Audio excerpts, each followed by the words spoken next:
Good morning. It's Monday, the 25th of September, and this is Govindraj Ethiraj coming to you from Mumbai, India's financial capital. Our top stories and themes for the day. India's stocks are down, but bonds have good news. The World Trade Organization lumps India with an unusual trading bloc. Factories are leaving China, but which ones? Murdoch steps down from NewsCorp, and the media assets he sold to Disney are on sale.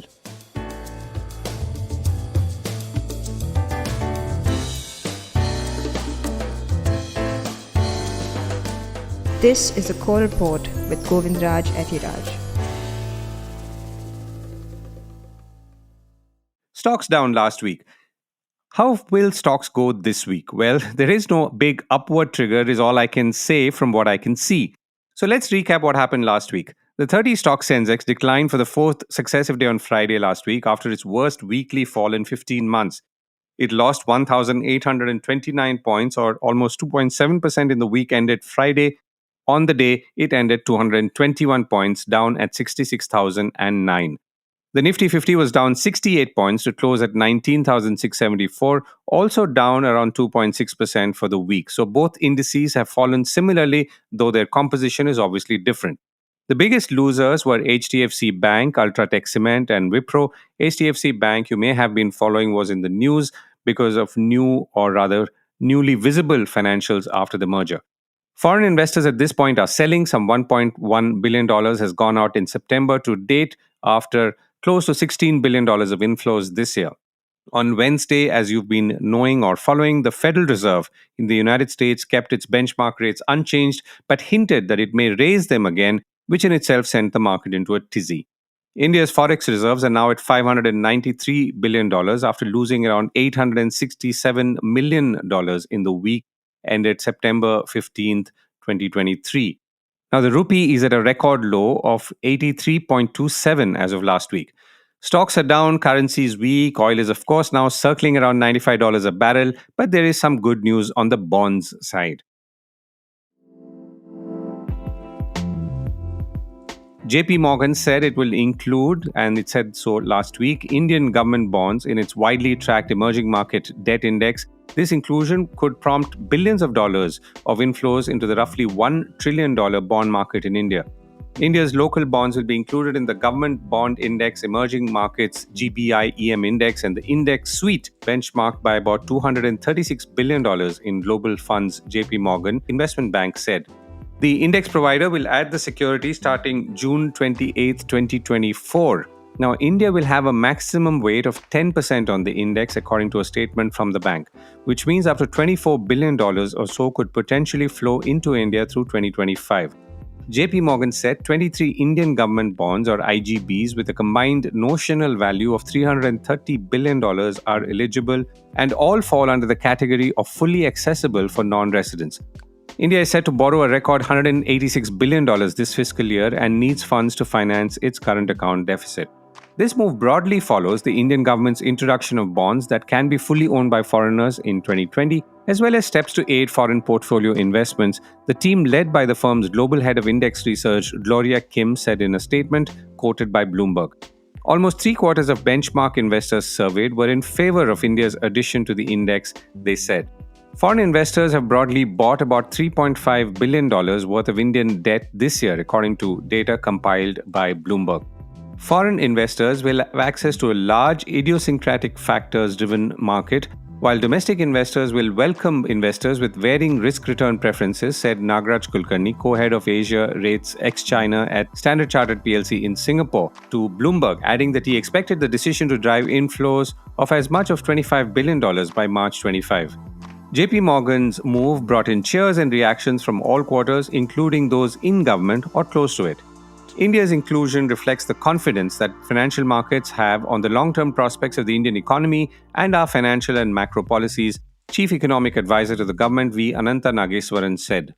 India's inclusion in the bond index is a step in the right direction. With inclusion of Russia and troubles in China, the options for global debt investors have narrowed down. This inclusion will deepen the bond market in India, said Nilesh Shah, part-time advisor to the Prime Minister's Economic Advisory Council and head of Kotak Mahindra Asset Management Corporation, in a tweet after the announcement.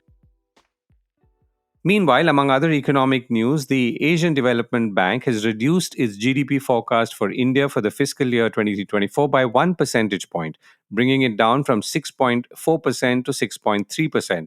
Now, the significant part about this downward revision is the attribution to a slowdown in exports and potential disruptions in agricultural output due to unpredictable rainfall patterns. The forecast for the fiscal year 24-25 remains unchanged at 6.7%, as it is anticipated that growth will be fueled by increased private investment and industrial production.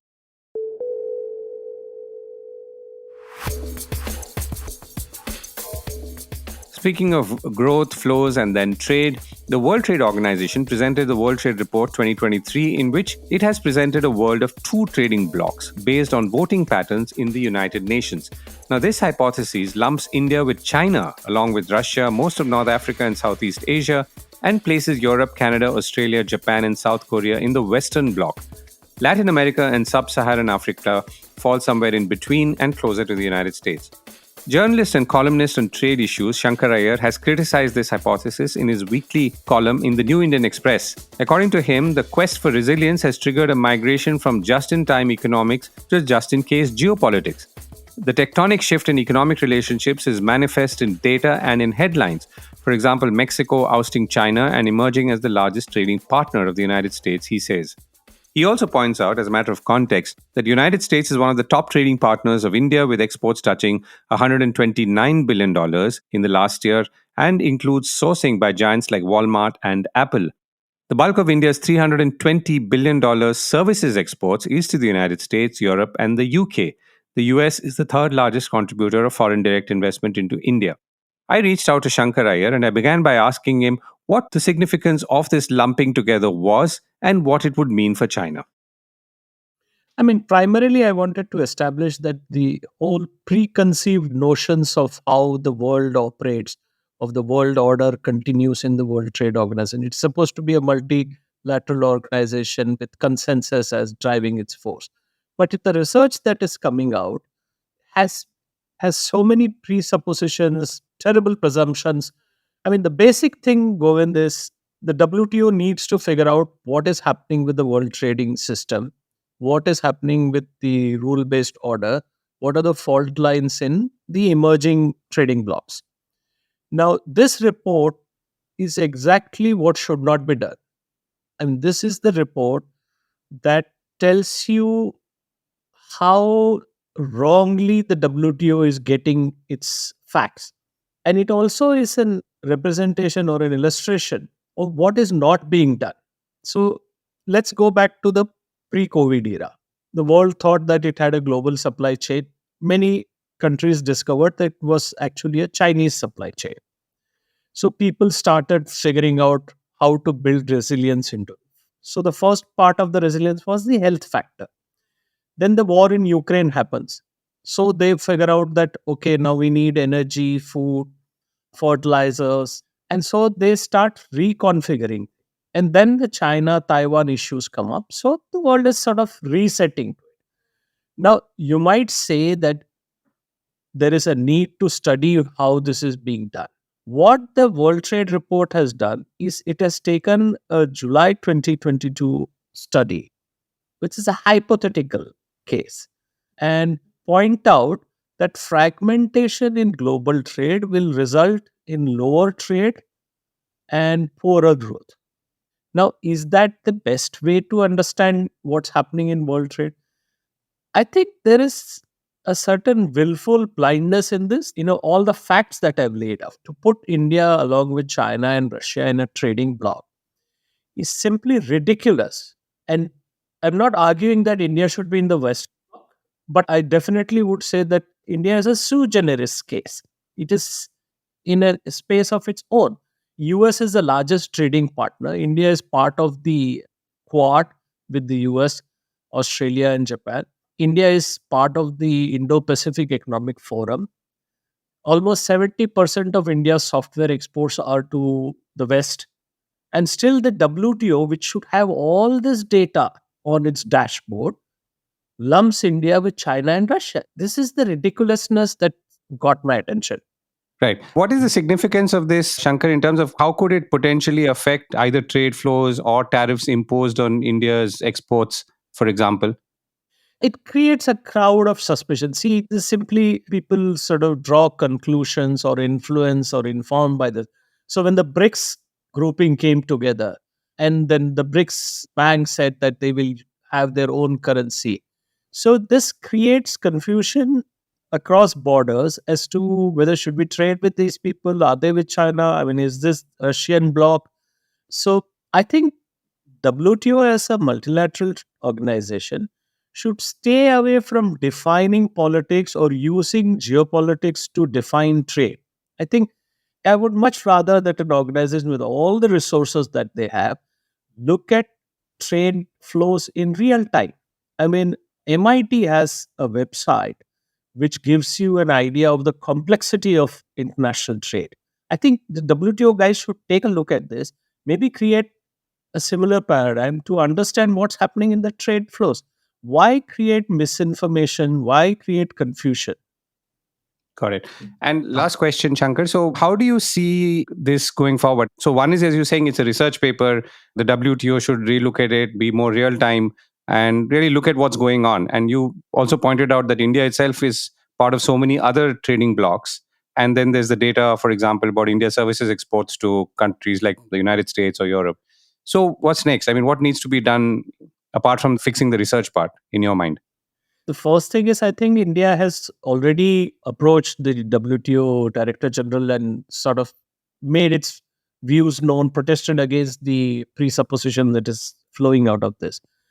I think the WTO has been in existence for over 25 years. It has, for all its faults, it has done some work to promote trade. What the WTO fails to recognize is what's happening around it. There are so many multi-nation trading agreement, TPP, RCEP, ASEAN, all of these are there. Okay.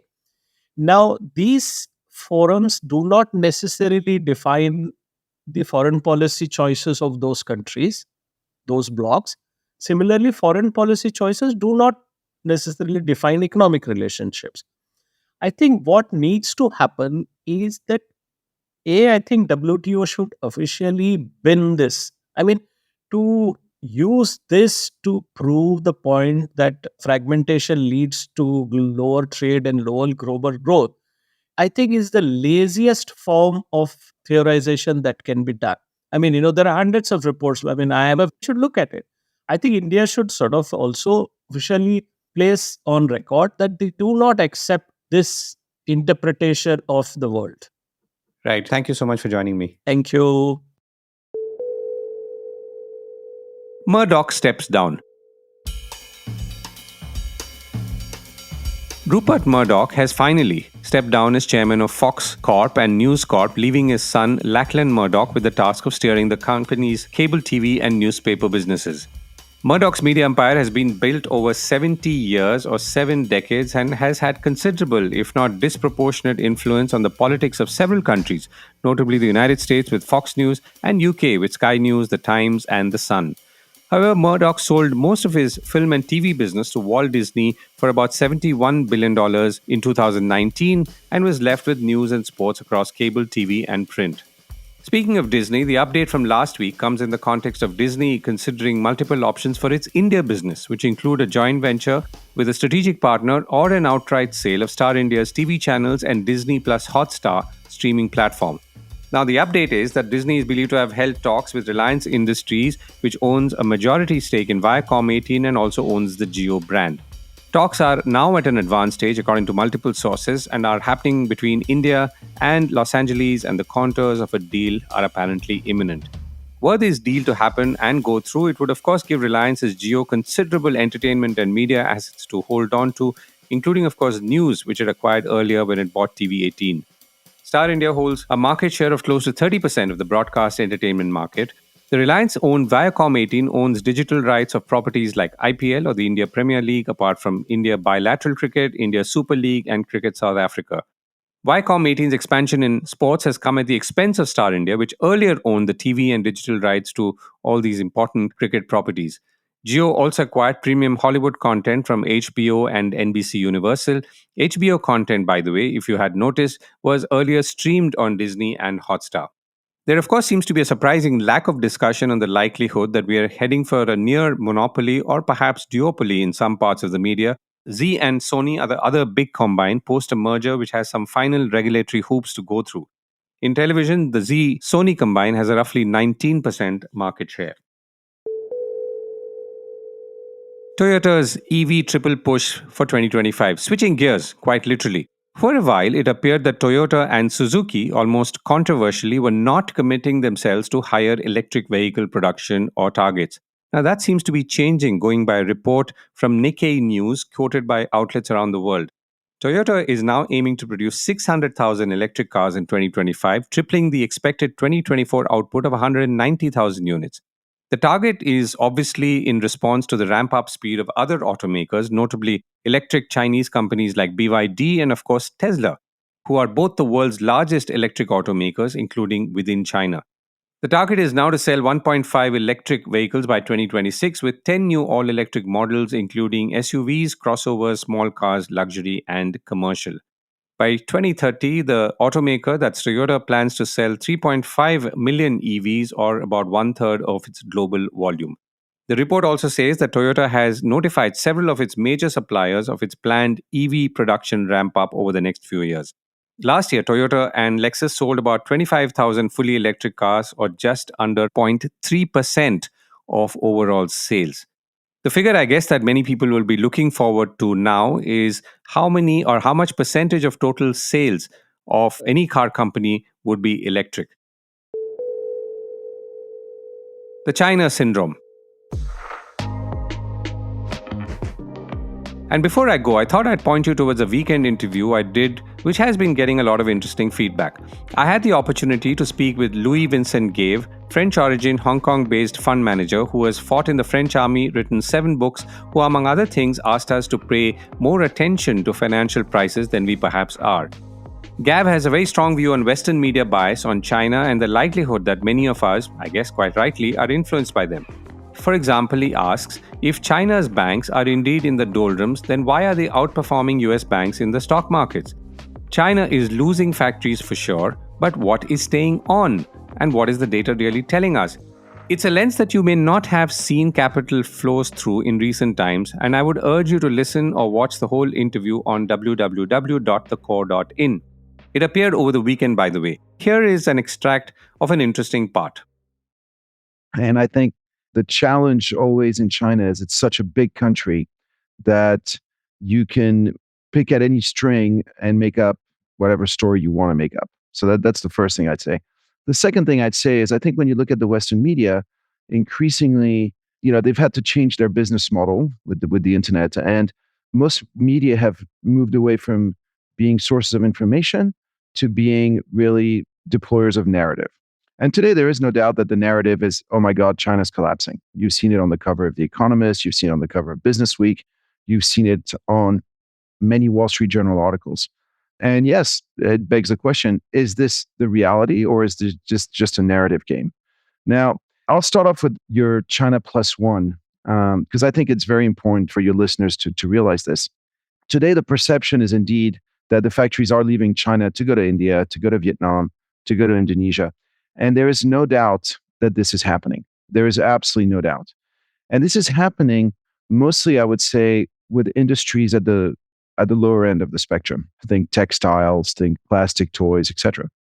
Meanwhile, what is interesting, what nobody talks about, is if you go back 6 years ago when President Trump was beating the drum on how China's trade surplus was too big, beating the drum on how China was competing unfairly with too undervalued an RMB, etc.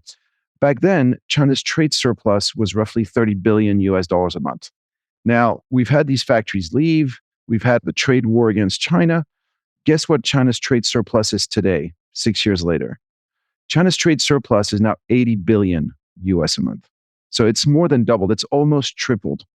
So when we talk, China plus one, let's keep this in mind, because what's happened really in the past 6 years is that you've seen China massively move up the value chain in terms of its exports. 6 years ago, China was exporting cotton t-shirts and plastic toys. Today, out of nowhere, China is the biggest car exporter in the world. China is the biggest solar panel exporter in the world. China is the biggest battery exporter in the world. China is moving to be the biggest earth-moving equipment and telecom switch equipment. So yes, factories are moving into Vietnam, into Indonesia, into India. But so far, to be honest, this is like crumbs off China's table. China's trade surplus has still gone from 30 billion to 80 billion. It's crumbs off China's table, which, if you're Vietnam, if you're Indonesia, you can feast off these crumbs. This is great news for you. Meanwhile, China's moved from selling plastic toys to cars, where there's a lot more value added.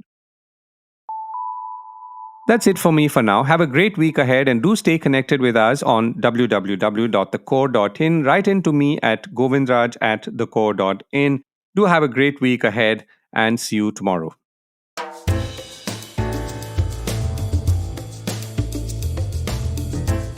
This was the Core Report with me, Govindraj Ethiraj.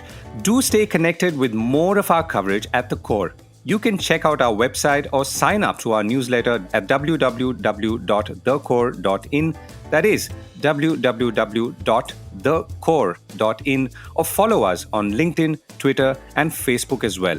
Now, we would love your feedback on how we can make business more interesting and relevant to you, including our reporting on India's vibrant manufacturing sector. Write to us at feedback@thecore.in. Thank you for listening.